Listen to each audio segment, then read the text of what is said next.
இன்றைக்கு பெரும்பான்மையான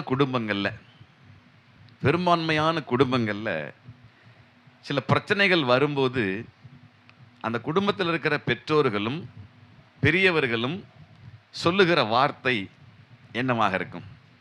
ஒரு பிரச்சனை வரும்போது, குடும்பத்தில ஒரு ப்ராப்ளம் வந்த உடனே, பெரியவர்கள் சொல்லுகிற வார்த்தை என்ன வார்த்தையா இருக்கும்? யோசிச்சு பாருங்க. எதுவா இருந்தாலும் பொறுமையா இருக்கணும் அப்படின்னு சொல்லுவாங்க. சரி. நான் ஆரம்பத்திலே சொன்னேன். கேட்டா தானே அந்த வார்த்தை தான் வரும். நான் சொன்னேன், யாரு கேட்கிறா என் பேச்ச? எவன் என் பேச்ச கேட்கிறான் சொல்லுவாங்க. இந்த வார்த்தை வரும். ஏன்னா அந்த உள்ளத்தின் ஆழத்துலேருந்து வரும். நான் அப்பவே சொன்னேன், இவங்க கேட்கவே இல்லை. இப்போ நீ சிக்கிக்கிட்டு கெட என்ன பண்ண அப்படிம்பாங்க. இந்த வார்த்தை தான் முதல்ல வரும்.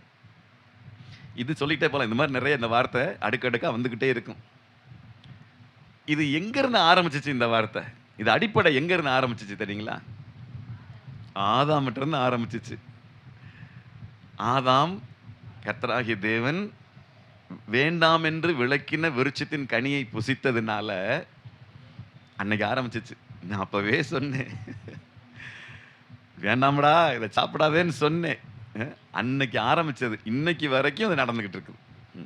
இதான் குடும்பத்தில் சில பிரச்சனைகள் வரும்போது இந்த காரியம் நாம் நினைவுபடுத்தி கொண்டே இருக்கிறோம்.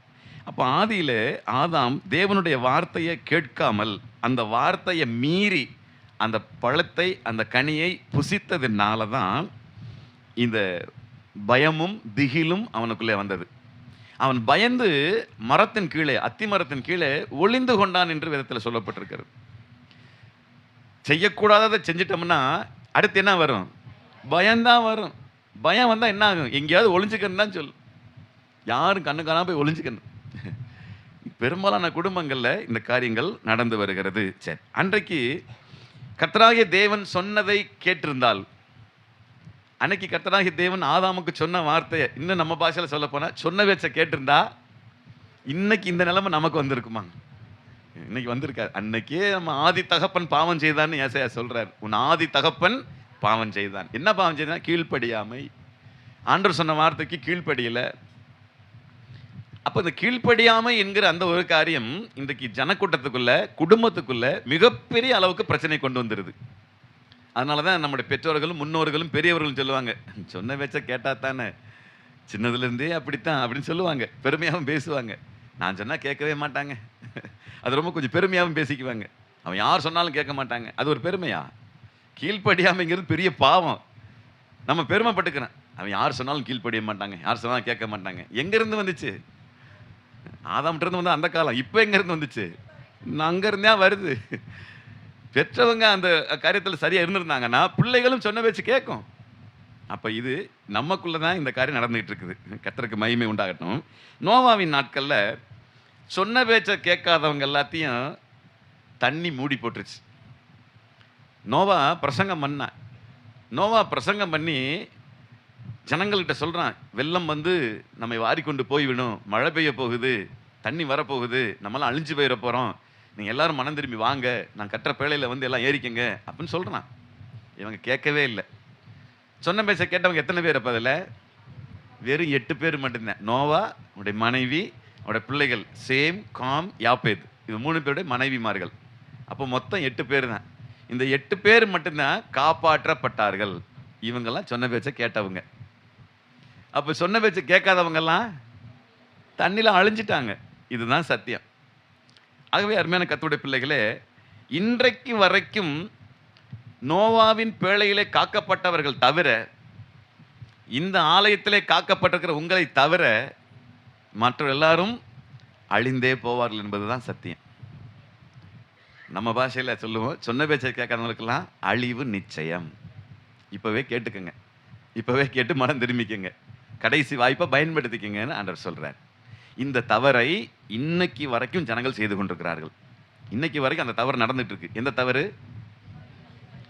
சொன்ன பேச்சு கேட்காதது தான் கீழ்ப்படியாமை. மெயின் கீழ்ப்படியாமை இன்றைக்கு வரைக்கும் ஜனங்களுக்குள்ளே இந்த தவறு நடந்து கொண்டுதான் இருக்கிறது. உபாகமத்தின் புத்தகத்தை எடுத்துக்கொள்ளுங்கள். உபாகமத்தின் புத்தகம் 4ஆம் அதிகாரம், அதில் 40ஆம் வசனத்தை மட்டும் நம்ம வாசிக்க கேட்கலாம். நீயும் உனக்கு பின்வரும் உன் பிள்ளைகளும் நன்றாயிருக்கும்படிக்கும் உன் தேவனாகிய கர்த்தர் உனக்கு என்றென்றைக்கும் கொடுக்கிற உனக்கு தேசத்திலே என்றைக்கும் கொடுக்கிற தேசத்திலே நீ நீடித்த நாளாய் இருக்கும்படிக்கும் நான் இன்று உனக்கு கற்பிக்கிற அவருடைய கட்டளைகளையும் அவருடைய கற்பனைகளையும் கைக்கொள்ள கடவாய் என்றார். நீங்களும் உங்க பிள்ளைகளும் நல்லா இருக்கணும்னா நான் கற்பித்து கொடுக்கிற கட்டளைகளை பிரமாணங்களை கடைபிடிங்கிறார். நீங்களும் உங்க பிள்ளைகளும் நான் கொடுக்கிற தேசத்தில் நீங்க நிம்மதியா வாழணும்னா, சுகமா தங்கி இருக்கணும்னா, நான் சொல்ற கற்பனைகளுக்கும் கட்டளைகளுக்கும் கீழ்ப்படிஞ்சு நடங்கன்னு சொல்றார். யாத்திராகமத்தின் புத்தகத்துல 16ஆம் அதிகாரத்துல அதுல 33 வசனங்கள் இருக்கிறது. அதுல 1 முதல் 33 வசனங்கள் வரையில நீங்க வீட்டில் வாசிச்சு பாருங்க. அவ்வளவு வாசிக்க நமக்கு நேரம் இல்லை. அதுல ஒரே ஒரு சம்பவத்தை மட்டும் நான் உங்களுக்கு சொல்லுகிறேன்.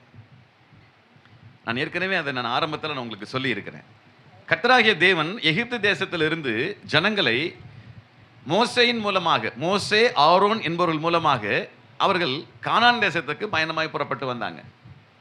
அவர்கள் புறப்பட்டு வந்தபோது நான் சொன்னேன், மாறாவின் தண்ணீர் அங்கே மதுரமாக மாறினது என்று ஒரு காரியத்தை உங்களுக்கு சொல்லியிருந்தேன். இப்பொழுது அந்த சூழ்நிலையில் அவர்களுக்கு பசி இருந்தபடினால அவர்கள் தேவனிடத்தில் முறையிட்டாங்க. மோசே தேவனிடத்தில் முறையிட்டு அவர்களுக்கு ஆகாரம் வேண்டுமென்னு சொல்லி முறையிட்ட பொழுது வானத்தின் மன்னாவை அங்கே புசிக்க கொடுத்தார். வானத்தின் மன்னா என்பது தூதர்களின் அப்பம் என்று சொல்லப்பட்டிருக்கிறது. அந்த தூதர்களின் அப்பத்தை புசிக்க கொடுத்த போது கர்த்தராகிய தேவன் ஒரு பிரமாணத்தை வைக்கிறார், ஒரு சட்டத்தை அங்கே வைக்கிறார். அது ஒவ்வொரு நாளும் காலையிலே வீட்டிற்கு முன்பதாக, அந்த கூடாரத்துக்கு முன்பதாக பனி பெய்திருக்கிறது போல அந்த மன்னா கிடக்கும். அந்த மன்னா விழுந்து கிடக்கும். அதை ஒவ்வொருவனுக்கும் தேவையான அளவு அதை பெருக்கி எடுத்துக்கொள்ள வேண்டும்.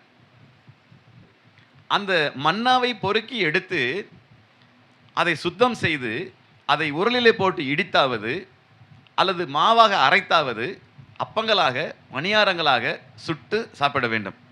இதுதான் அது கொடுத்துருக்கிற ஒரு பிரமாணம். நம்ம மன்னானாக்கு நேராக எப்படி விழுந்து எடுத்து சாப்பிட்றோம் அப்படி இல்லை. அதுக்கு நிறைய வேலை இருக்குது, அதுக்கு நிறைய ப்ராசஸிங் இருக்குது. அந்த மன்னா என்பது கர்த்தருடைய வார்த்தைக்கு அது அடையாளமாக சொல்லப்பட்டிருக்கிறது பிற்காலங்களில். சரி, இப்போ அதுக்கு விஷயத்துக்கு வருவோம். அப்போ அந்த மன்னா அது 6 நாளைக்கு மட்டும்தான் மன்னா கிடைக்கும். 7வது நாள் ஓய்வு நாள். 7வது நாளில் ஓய்வு நாள் என்று மன்னா வராது. இது எவ்வளோ பெரிய ஆச்சரியம். 6 நாள் மன்னா கிடைக்கும், 7வது நாள் கிடைக்காது. அதனால 6வது நாள்லையே 7வது நாளுக்குரிய மன்னாவையும் சேர்த்து எடுத்து வச்சுக்கணும். இது பிரமாணம். ஆனால் ஒவ்வொரு நாளும் நீங்கள் மன்னாவை சேகரிக்கிற பொழுது ஒவ்வொருவனும் அந்த 33ஆம் வசனத்தை மட்டும் வாசிங்க கடைசியா.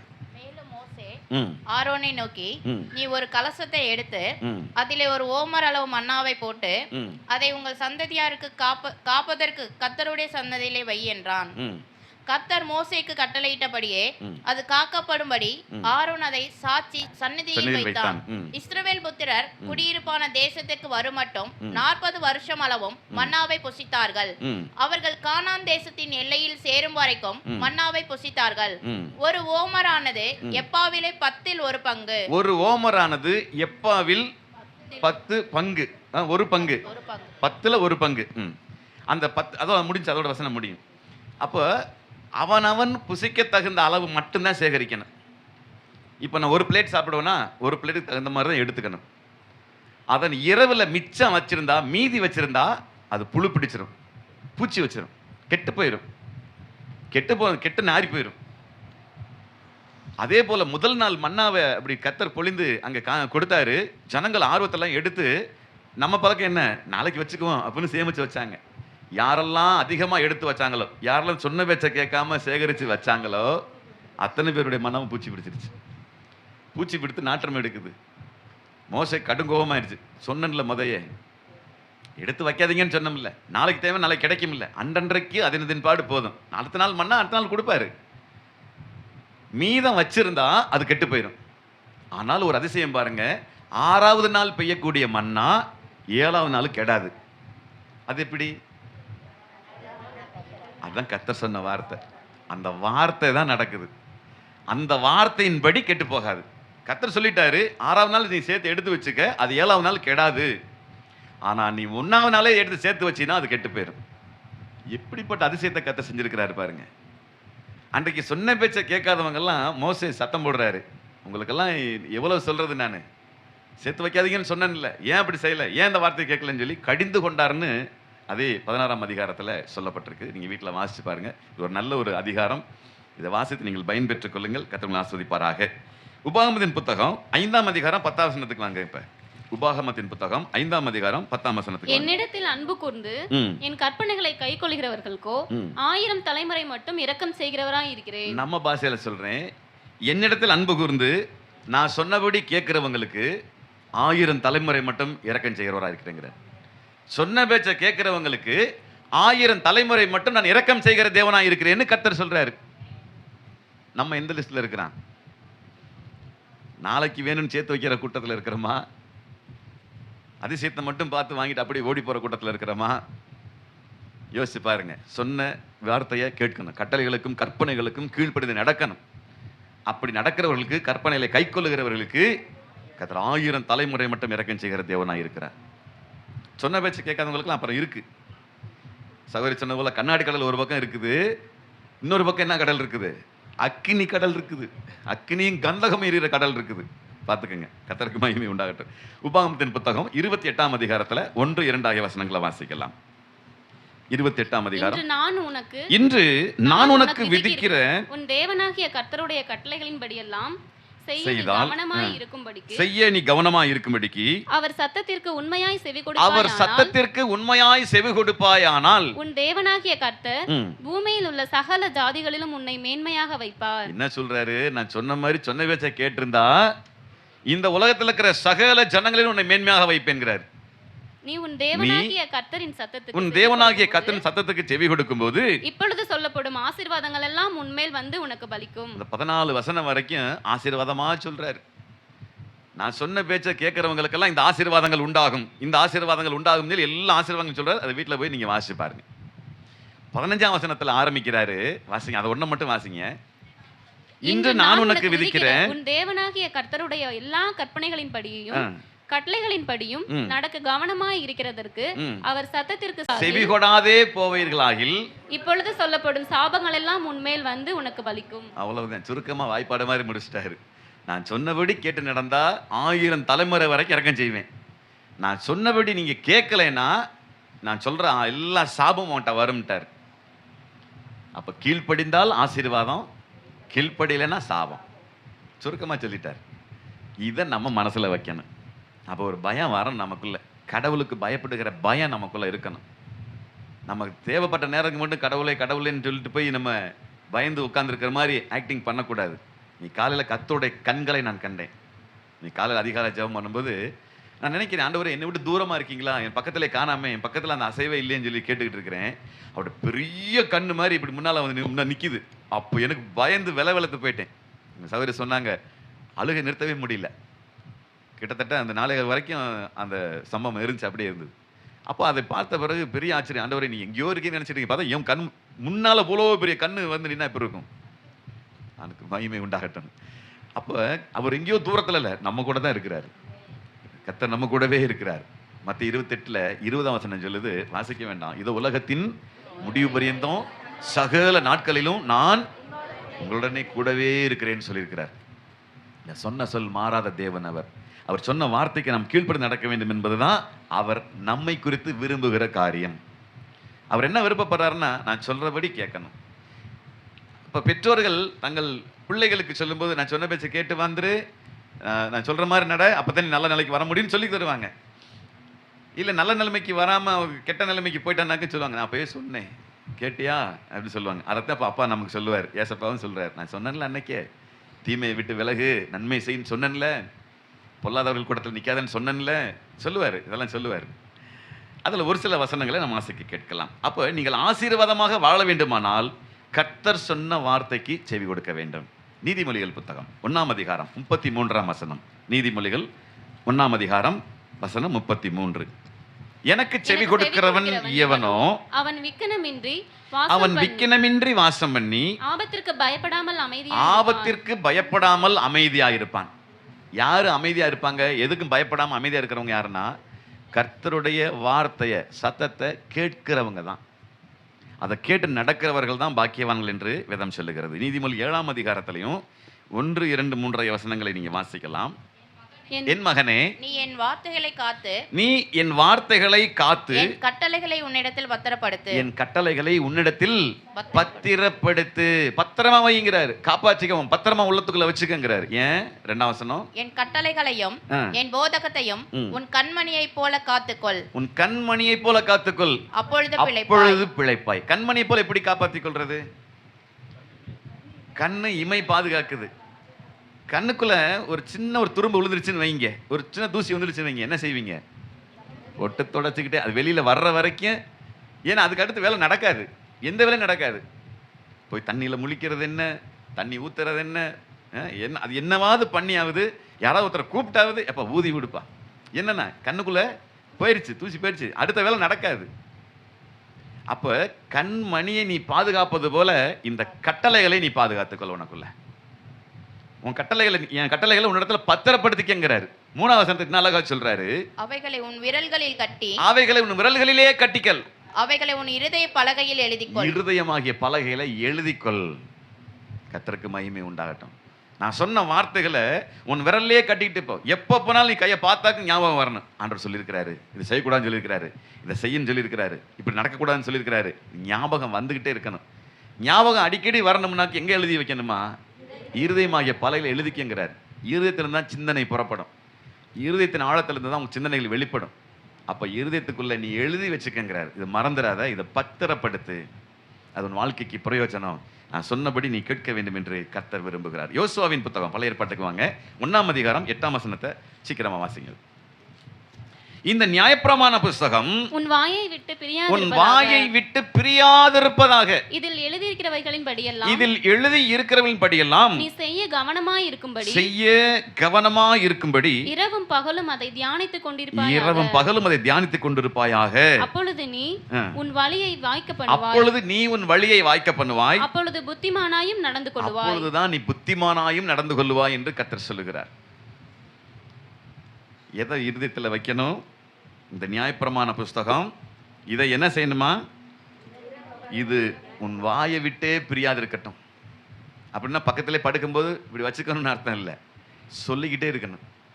இந்த வார்த்தை ஆண்டவர் சொல்லியிருக்கிறாரு, கர்த்தர் சொல்லியிருக்கிறாரு, ஆண்டவர் சொன்ன வார்த்தை நம்ம உள்ள வச்சிருக்கிறோங்க, அதை சொல்லிக்கிட்டே இருக்கணும். இரவும் பகலும் அதை தியானிக்க வேண்டும் என்று கர்த்தர் சொல்லுகிறார்.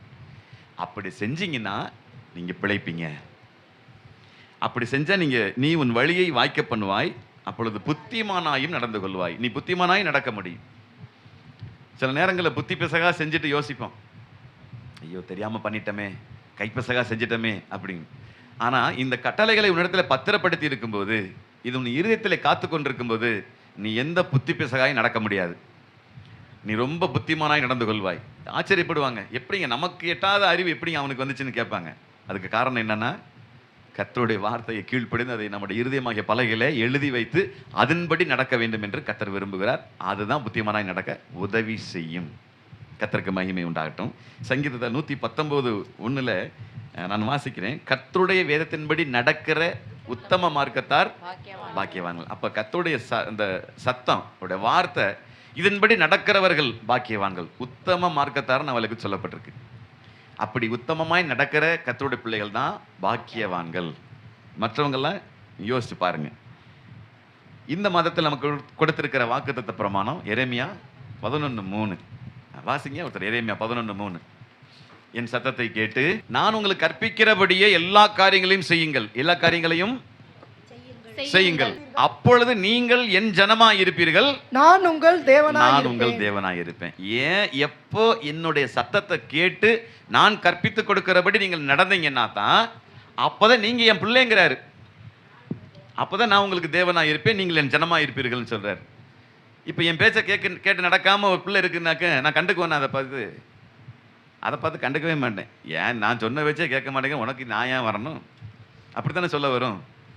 நம்ம சொன்ன வச்சு கேட்காம ஒரு பிள்ளை போயிருச்சு, இப்போ பிரச்சனை சிக்கிட்டு கிடக்கு. எப்பா எப்படியாவது வந்து நான் சொன்னப்போ கேட்டியா நீ?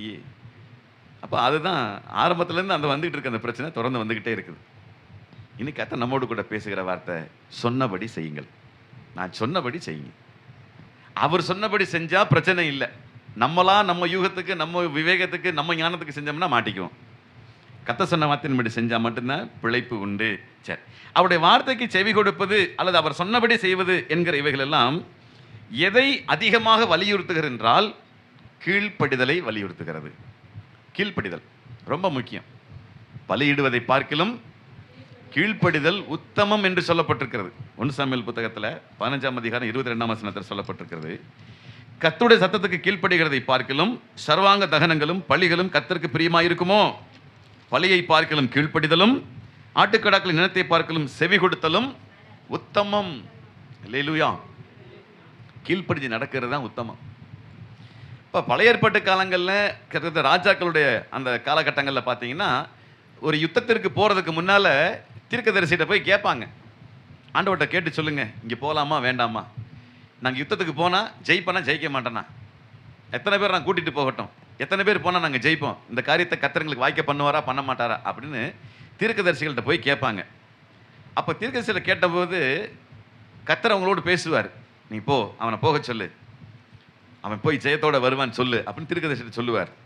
அப்போ அவர் சொன்னபடி செய்தால் மட்டும்தான் அங்கே ஜெயம் உண்டாகும், வெற்றி உண்டாகும், அங்கே ராஜ்யத்தை கட்டி ஆள முடியும்.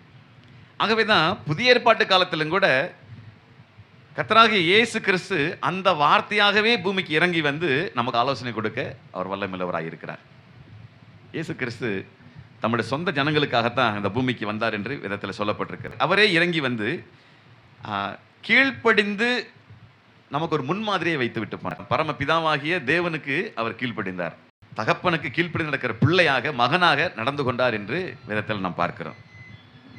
ஆகவே இயேசு கிறிஸ்து பூமியில் இருந்த நாட்களில் தேவனுடைய வார்த்தைக்கு கீழ்ப்படிந்து அவர் எல்லோருக்கும் அற்புதங்களை செய்து வந்தார் என்று நாம் பார்க்கிறோம்.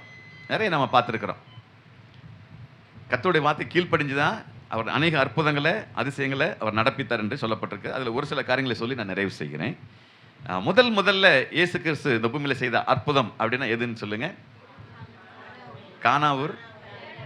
ஆமாம், கானாவூர் கல்யாண வீட்டில் திராட்சரசம் குறைவுபட்ட போது அதை தண்ணீரை திராட்சரசமாக மாற்றினார். இது பூமியில இயேசு கிறிஸ்து செய்த முதலாம் அற்புதம் என்று சொல்லப்பட்டிருக்கிறது. எடுத்து வாசிங்க ஒருத்தர். யோவான் புத்தகம், யோவான் சுவிசேஷம் 2ஆம் அதிகாரத்துல 1 முதல் 5 வசனங்கள். கலிலேயாவில் உள்ள கானாவூரிலே ஒரு கல்யாணம் நடந்தது. இயேசுவின் தாயும் அங்கே இருந்தார்.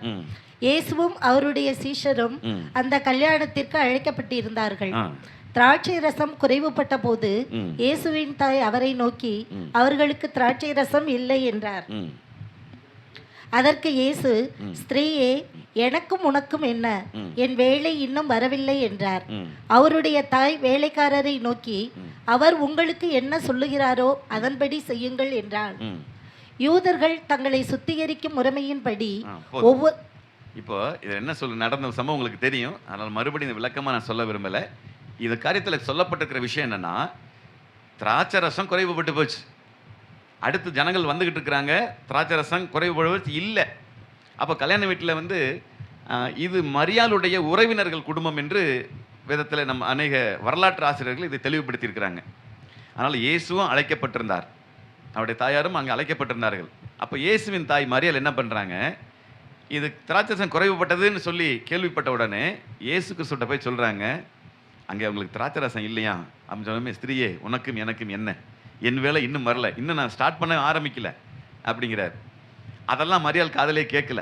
என்ன சொல்கிறாங்க, அவர் உங்களுக்கு சொல்லுகிறபடி என்ன சொல்லுகிறாரோ அது சொல்லுகிறபடி செய்யுங்கன்ட்டு போயிட்டாங்க. சொன்னபடி செய்யுங்க. அவர் உங்களுக்கு என்ன சொல்லுகிறாரோ அவர் சொல்லுகிறபடி நீங்கள் செய்யுங்க அப்படின்ட்டாங்க. அப்போ பாருங்கள், அந்த சம்பவத்தை பாருங்கள். யூதர்களுடைய முறைமையின்படி தங்கள் கால்களை கழுவுவதற்காக கற்சாடிகளை வீட்டுக்கு முன்னால் வச்சுருப்பாங்க. அவங்க கை கழுவிட்டு கால்களெல்லாம் கழுவிட்டு தான் அங்கே உள்ளே பிரவேசிப்பாங்க. திருமண வீடாக இருந்தாலும் எந்த ஒரு வீட்டுக்கு போனாலும் அதுதான் வழக்கம். அப்போ யூதர்கள் முறைமையின்படி வைக்கப்பட்டிருந்த அந்த கற்சாடிகளில் வெறும் தண்ணீர் தான் இருந்துச்சு. அது போனவங்க எல்லாரும் காலில் ஊற்றி ஊற்றி கழுவி தீந்துருச்சு. அது எம்டியாக இருக்குது இப்போ, ஏன்னா எல்லாம் உள்ளே இருக்கிறாங்க, விருந்துக்கு போயிட்டாங்க எல்லாம். இப்போ அந்த அந்த கற்சாடிகளில் தண்ணீரை ஊற்றுங்கிறார். இவங்க வேலைக்காரங்கள்ட்ட என்ன சொல்லிட்டாங்க, அவர் உங்களுக்கு என்ன சொல்லுகிறாரோ அதன்படி செய்யுங்கன்ட்டாங்க. இப்போ இவங்கெல்லாம் தண்ணியை கொண்டு போய் அந்த கல் சாடியில் ஊற்றுறாங்க. அந்த சாடியில் ஊற்றி ஊற்றி நிறைஞ்சிருச்சு. இப்போ ஆண்டவர் என்ன சொல்கிறாரு? அப்படியே எடுத்து பரிமாறுங்கிறாரு.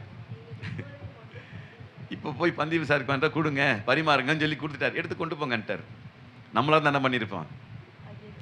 ஐயா நாங்கள் தான் தண்ணியே ஊற்றுனோம், இதை எடுத்து கொண்டு போய் எங்களவே பரிமாற சொன்னால் எங்களை பார்த்தா இப்படி தெரியுதுன்னு கேட்டிருப்போம். ஆனால் மரியாதை என்ன சொல்லியிருந்தாங்க? அவர் உங்களுக்கு என்ன சொல்லுகிறாரோ அதன்படி செய்யுங்க, அவர் சொல்லுகிறபடியே நீங்கள் செய்யுங்கன்ட்டு போயிட்டாங்க. பார்த்தாங்க, எனக்கு நமக்கு என்னப்பா, அவங்க சொல்லிட்டாங்க, இவரும் சொல்லிட்டாரு, எடுத்துக்கொண்டு போய் பரிமாற சொல்லிட்டாரு அப்படின்னு எடுத்து கொண்டு போனாங்க. பந்தி விசாரிப்பு எனக்கு கொடுத்த இருந்துமே, இவ்வளவு நல்ல ரசத்தை இன்னுமா வச்சுருந்தீங்க, இது எங்கடா வச்சுருந்தீங்க இவ்வளோ நேரம்? எல்லா வீட்லேயும் கடைசியில் போய் நம்ம கல்யாணத்துக்கு போயிருப்போம்ல, அது சாம்பார் தான் இருக்குன்னு சொல்லுவாங்க, ஆனால் ரசம் சாம்பாராக இருக்கும். ரசம் சாம்பார் ஒன்றா மிக்ஸ் ஆயிரும். நல்ல ரசத்தை நீ வைத்திருப்பான்னு சொல்லி கோவப்படுறாங்க. ஏடா இவ்வளோ நேரம் நல்ல ரசத்தை எங்கடா வச்சுருந்தீங்க? அவ்வளவு நல்ல ரசமாக மாறினது. காரணம் என்ன தெரியுங்களா? அவர் சொன்னபடி செஞ்சதுனால. அல்லேலூயா. நான் இன்னைக்கு சொல்கிறேன், உங்களுடைய குறைவெல்லாம் அவர் சொன்னபடி இங்கே செஞ்சீங்கன்னா நிறைவாக மாறும். வெறும் தண்ணியாக கூட இருக்கட்டும், திராட்சரசமாக மாறும், ஆசீர்வாதமாக மாறும்.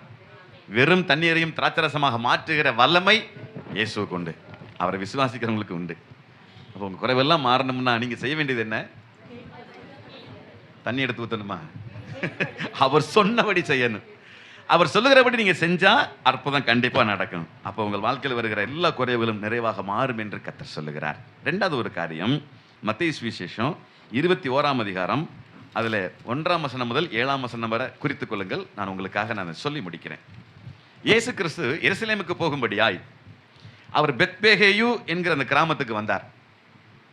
அந்த கிராமத்திலே சீசர்களிடத்தில் சொல்கிறாரு, நீங்கள் எதிரே இருக்கிற கிராமத்துக்கு போங்க, அங்கே 2 கழுதைகள் கட்டியிருக்க காண்பீர்கள், ஒரு கழுதையும் கழுதையின் குட்டியும் கட்டியிருக்க காண்பீர்கள், அதை அவிழ்த்து கொண்டு வாருங்கள் அப்படிங்கிறார். யாராவது உங்களை கேட்டால் இது ஆண்டவருக்கு வேண்டும் என்று மாத்திரம் சொல்லுங்கள்னு அனுப்பிவிட்டார். இவங்க நேராக போனாங்க. அந்த போனால் சொன்ன மாதிரியே 2 கழுதை கட்டிருந்துச்சு, ஒரு கழுதையும் ஒரு குட்டியும் அங்கே கட்டி கண்டாங்க.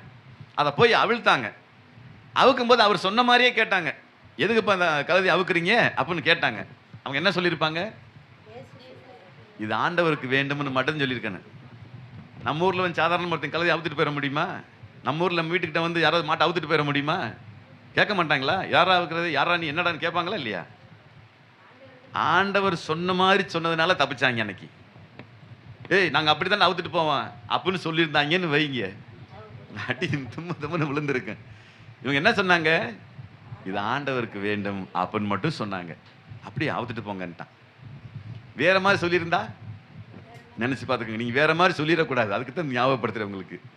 அவர் சொன்ன மாதிரியே சொல்லிடணும். அவர் உங்களுக்கு என்ன சொல்லி கொடுத்தாரோ அது மாதிரி சொல்லிடணும். கர்த்தருக்கு மகிமை உண்டாகட்டும். அதே போல யோவான் 11ஆம் அதிகாரத்தில் பார்த்தீங்கன்னா, அங்கே லாசருடைய அந்த உயிர்த்தெழுதல், அங்கே பெத்தானியா என்கிற அந்த கிராமம், பெத்தானியாவில் அந்த லாசரை பற்றி உங்களுக்கு தெரிஞ்சிருக்கும். லாசரை ரொம்ப சிநேகித்தார், ரொம்ப அன்பாக இருந்தாங்க. அவரோட 2 சகோதரிமார்கள் உண்டு, மார்த்தாள், மரியாள். அப்போ லாசரு மரித்து போனான். அந்த விஷயத்தை ஏசப்பட்ட சொல்கிறாங்க. அவர் 2 நாள் கழித்து திருப்பி வர்றாரு. இறந்து போய் 2 நாள் கழித்து திருப்பி வரும்போது கிட்டத்தட்ட 4 நாள் ஆயிடுச்சு. அப்போ ஒரு கல்லறைகிட்ட போய் நிற்கிறாங்க. அந்த சம்பவம் உங்களுக்கு தெரிஞ்சிருக்கும். கல்லறைகிட்ட போய் நின்ன உடனே சொல்கிறாரு, ரொம்ப கண்ணீர் விட்டுட்டு, என்ன செய்யலாம்ட்டு கல்லறை இருக்கிற கல்லை புரட்டி போடுங்கள்ங்கிறார். ஆனால் அப்பயும் மாத்தல் என்ன சொல்கிறாங்க? நாருமே 4 நாள் ஆயிடுச்சு, அதெல்லாம் புரட்டி போடக்கூடாதுப்பா அப்படித்தான் சொல்ல வர்றாங்க. அவர் அப்படி சொல்லிட்டு யாருமே புரட்டி போடாமல் இருந்திருந்தா அற்புதம் நடந்திருக்காது. அங்கே அதை விட மேலே அற்புதம் செய்ய ஆண்டவருக்கு வல்லமை உண்டு. ஆனாலும் சொன்னபடி கேட்டு, சொன்ன வார்த்தையை கேட்டு அதன்படி செஞ்சதுனால கல்லறையில் மூடி இருக்கிற கல்லை புரட்டி தள்ளப்பட்டது.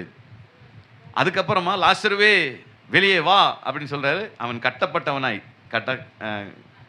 கட்டப்பட்டவனாய் வெளியில வந்தான். அப்ப சொன்னாரு, அவனை கட்ட அவிழ்த்து விடுங்கள்னு சொன்னாரு.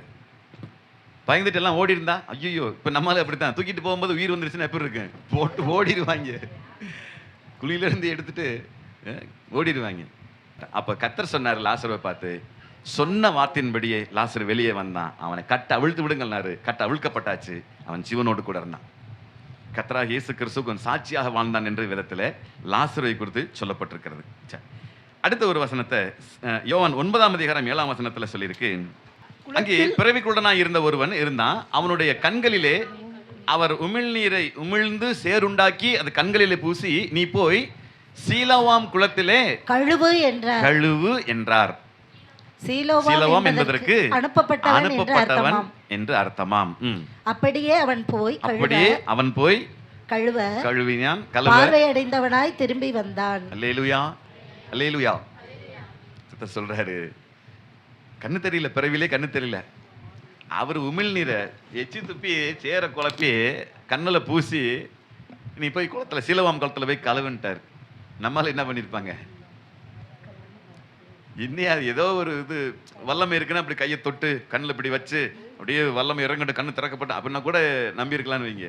இவர் எச்சி துப்பி சேர் உண்டாக்கி பூசிட்டு போய் சீலோவாம் குளத்துல கழுவுன்ட்டார். சொன்னபடி செஞ்சதுனால பார்வை அடைந்தவனாய் திரும்பி வந்தான். என்னப்பா நீ இப்படி செஞ்சு விட்ட அப்படின்னு சொல்லி ஒருவேளை அவன் பார்க்கல, சேர் உண்டாக்குனதை அவன் பார்க்கல, ஏதோ பூசுறாருன்ட்டு விட்டுட்டான். அவன் கர்த்தர் சொன்னபடி அவன் செஞ்சதுனால அவன் பார்வை அடைந்தவனாய் திரும்பி வந்தான்.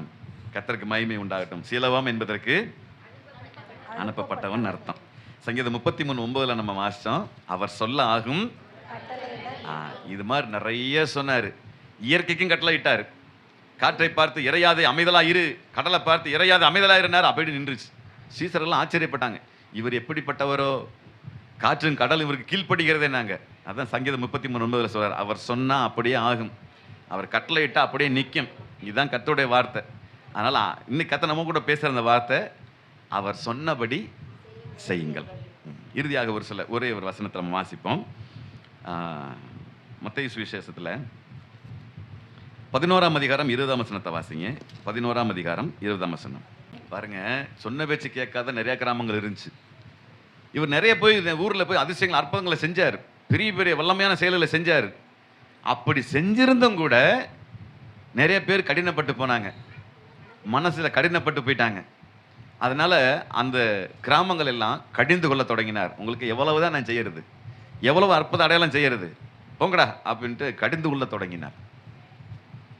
இப்போ கர்த்தர் உங்களை பார்த்து எப்படி செய்யணும்னு நினைக்கிறீங்க? அப்போஸ்தலன் பவுல் சொல்லுகிறது போல, அடுத்து நான் உங்க ஊருக்கு வரப்போறேன், வரும்போது பெரம்போட வரணுமா இல்லை பேரன்போட வரணுமா? பெரம்போட வரணுமான்னு கேட்குறாரு. அப்படின்னு என்ன அர்த்தம்? கீழ்ப்படிஞ்சு நடந்திருக்கீங்களா? இவ்வளோ தூரம் வார்த்தையை கேட்குறீங்களே, கீழ்ப்படிஞ்சு நடந்தீங்களான்னு கேட்குறாரு. உங்க ஊருக்கு வர்றேன், வரும்போது பெரம்போட வரணுமா? நான் கேட்கல, பவுல் கேட்குறாரு. கர்த்தருக்கு மகிமை உண்டாகட்டும். சரி, அதே போல நிறைய காரியங்கள் இருக்கிறது. 13ஆம் அதிகாரத்தில் 15, 16, 17 வீட்டில் வாசிச்சு பாருங்க. எபிரேயர் 3ஆம் அதிகாரத்தில் 14, 15, 16 ஆகிய வசனத்தை ஒருத்தர் வாசிக்கலாம். எபிரேயர் 3ஆம் அதிகாரம் 14, 15, 16. நாம் ஆரம்பத்திலே கொண்ட அந்த நம்பிக்கையை முடிவு பரியந்தமும் நாம் பற்றி கொண்டிருப்போமாகில் கிறிஸ்துவினிடத்தில் பங்குள்ளவர்களாய் இருப்போம். அப்பதான் கிறிஸ்துவினிடத்திலே பங்குள்ளவர்களாய் இருப்போம். வாசிங்க. இன்று அவருடைய சத்தத்தை கேட்பீர்களாகில், இன்னைக்கு சொல்றாரு, இன்றைக்கு அவருடைய சத்தத்தை கேட்பீர்களாகில், கோபமூட்டுதலில் நடந்தது போல, அன்றைக்கு நடந்தது போல உங்கள் இருதயங்களை கடினப்படுத்தாதிருங்கள் என்று இருதயங்களை கடினப்படுத்தாதிருங்கள் என்று சொல்லி இருக்கிறதே. அல்லேலூயா. இன்றைக்கு அவர் சத்தத்தை நீங்க கேட்குறீங்களா? ஆமா ஆண்டவரே, நானும் சொன்ன வச்சு கேட்காம நிறைய நடந்துட்டேன், சொன்னபடி கேட்காம நிறைய தாறுமாறா போயிட்டேன். இன்னைக்காவது நான் கேட்குறேன், இன்னைக்கு உன் சத்தத்தை கேட்டிருக்கிறேன். ஏன்னா சத்தத்தை கேட்டு நடந்தாத்தான் ஆசீர்வாதம். இந்த சத்தத்தை கேட்டு அதன்படி நடக்கலைன்னா சாம வரும்னு வேற சொல்லியிருக்குது. நான் இனிமேல் சத்தத்தை கேட்டு நடப்பேன் அப்படின்னு நீங்க சத்தத்தை கேட்பீர்களாகில் நிச்சயமாக கர்த்தர் உங்களோடு இடைப்படுவார். 16ஆம் வசனத்தை சொல்லி முடிங்க. கேட்டவர்களில் கோபமுட்டினவர்கள் யார்? மோசேயினால் எகிப்திலிருந்து புறப்பட்ட யாவரும் அப்படி செய்தார்கள் அல்லவா? எல்லாருமே சொன்னபடி கேட்கல அன்னைக்கு. அதனாலதான் 40 வருஷம் வனாந்தரத்தில் நடந்தாங்க. இல்லைனாக்கு அவங்க போய் சேர்றதுக்கு எத்தனை நாள் பிரயாணம்? 11 நாள் தான் பிரயாணம். உபாகமத்தின் புத்தகம் 1ஆம் அதிகாரம் 1ஆம் வசனத்துல சொல்லியிருக்கு. சேயீர் மலை வழியாய் காதேஸ் பர்னேயாவுக்கு 11 நாள் பிரயாண தூரம். வெறும் 11 நாள்ல போகக்கூடிய சேரக்கூடிய இடத்தை 40 வருஷம் நடந்தாங்க. ஏன்? கீழ்ப்படியில, சொன்ன பேச்சு கேட்கல. கர்த்தர் உங்களை ரொம்ப சீக்கிரம் நல்ல உயரத்துல, உன்னதத்துல, மகிமையில, மேன்மையா வைக்கணும்னு நினைச்சீங்கன்னா சொன்னபடி கேட்டு நடங்க. இல்லைனாக்கு இன்னைக்கு கிடைக்கிற ஆசீர்வாதத்துக்கு எத்தனை வருஷம் ஆகும் பார்த்துக்கோங்க. 11 நாள்ல கிடைக்கிற ஆசீர்வாதத்தை 40 வருஷம் கழிச்சு பெற்றுக்கொள்ளணும்னா உங்க இஷ்டப்படி நடங்க. இல்லைன்னா கர்த்தர் சொன்னபடி நடங்க. கர்த்தர் சொன்னபடி நடங்க. அப்பதான் கர்த்தர் காரியங்களை வாய்க்க பண்ணுவார். அதில் 19 வரைக்கும் குறித்து வச்சுக்கோங்க, வீட்டில் வாசிச்சு பாருங்க. எரேமியா 26:13. எரேமியால 26:13 மட்டும் வாசிங்க. எரேமியா 26:13. இப்பொழுதும் நீங்கள் உங்கள் வழிகளையும் உங்கள் கிரியைகளையும் சீர்படுத்தி உங்கள் தேவனாகிய கர்த்தருடைய சத்தத்தை கேளுங்கள். இவங்க சீர்படுத்தி முதல்ல கர்த்தருடைய சத்தத்தை கேளுங்க முதல்ல. அப்பொழுது கர்த்தர் உங்களுக்கு விரோதமாய் சொன்ன தீங்குக்கு மனஸ்தாபப்படுவார். உங்களுக்கு விரோதமான சொன்ன தீங்குக்கு மனஸ்தாபப்படுவார். என் வார்த்தையை கேட்கலன்னா அவன் சாபம் வரும்னு சொன்னார்ல. இப்போ நீங்க மனம் திரும்பி பாருங்க. இப்போ ஆண்டவர்ட்ட ஒப்பு கொடுத்து பாருங்க. அப்படிப்பட்டவர்களை மனம் திரும்புகிற ஒரே பாவி நிமித்தம் தான் பரலோகத்தில் மிகுந்த சந்தோஷம் உண்டாயிருக்கும். ஆண்டவரே, நான் சத்தத்தை கேட்குறேன்ப்பா, இனிமேல் அவன் சொன்னபடி கேட்டு நடக்கிறேன்னு நீங்கள் சொன்னீங்கன்னா அவர் தீங்குக்கு மனஸ்தாபப்படுகிற கர்த்தர்.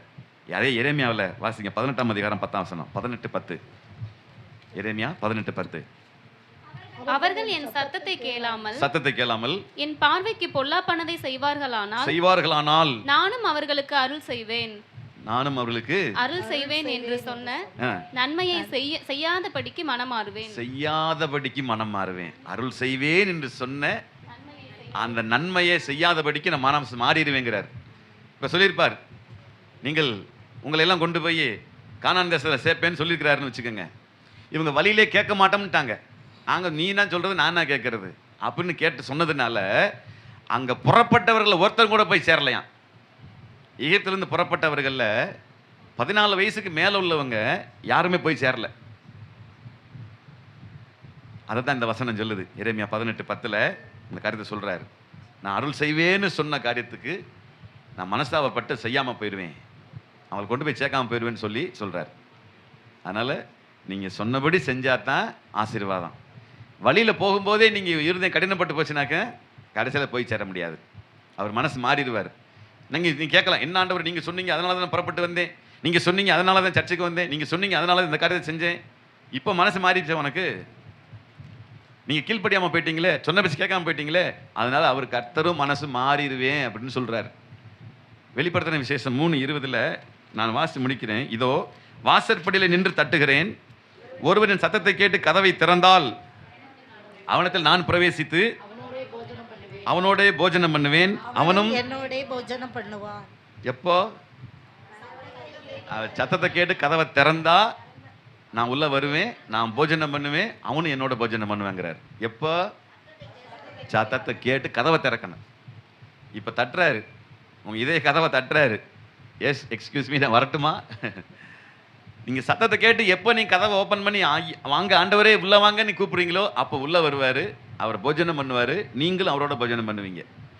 சத்தத்தை கேட்கலன்னு வைங்க, கதவை திறக்கலன்னு வைங்க, அப்புறம் ஜலப்பிள்ளை நடந்த அன்னைக்கு நடந்தது தான் கடைசியில் நடக்கும். வெள்ளம் வந்து தங்களை வாரிக்கொண்டு போக மட்டும் உணராதிருந்தார்கள். கடைசியில் அப்படியே வெள்ளத்தோடு அடிச்சுக்கிட்டு போயிட வேண்டியதுதான். அன்னைக்காவது தண்ணி, இப்போ நெருப்பு. தண்ணிலையாவது எப்படியாவது முக்கி போயிடலாம், நெருப்பில் தப்ப முடியாது. கர்த்தருக்கு மகிமை உண்டாகட்டும். அதனால நீங்க இன்றைக்கு கர்த்தர் நம்மோடு கூட பேசுகிற வார்த்தை, சொன்னபடி செய்யுங்கள், சொன்னதை செய்யுங்க.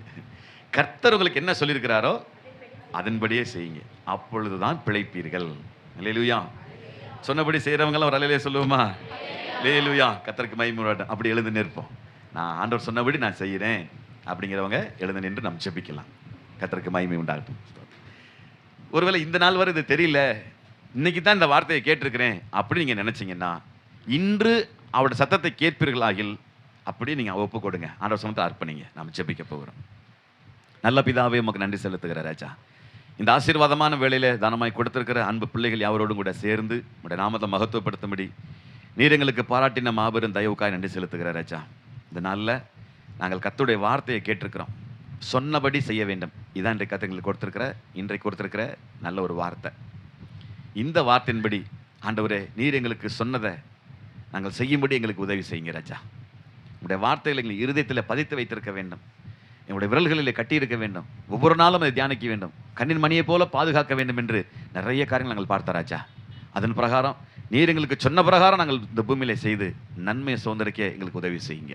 எங்கள் வாழ்க்கையிலே நாங்கள் ஒவ்வொரு நாளும் அதிசயத்தை பார்க்கணும், ஆச்சரியமாக எங்கள் வாழ்வில் ஒவ்வொரு காரியம் நடக்கணும், அற்புதகரமான காரியங்கள் வாழ்வில் நடக்கணும். அதற்கு நாங்கள் சொன்ன வச்சு கேட்கணும் ஆண்டவரே. அதற்கு எங்களை ஒப்பு கொடுக்குறோம், அர்ப்பணிக்கிறோம், எங்களுக்கு நன்மை செய்யும் ஆண்டவரே. இன்றைக்கு ஒப்பு கொடுத்திருக்கிற எல்லா கர்த்தருடைய பிள்ளைகளோட குடும்பங்களையும் அவரவர் தனிப்பட்ட வாழ்க்கையிலையும் கர்த்தர் மகா பெரிய அற்புதங்களை கட்டளையிடுவீராக.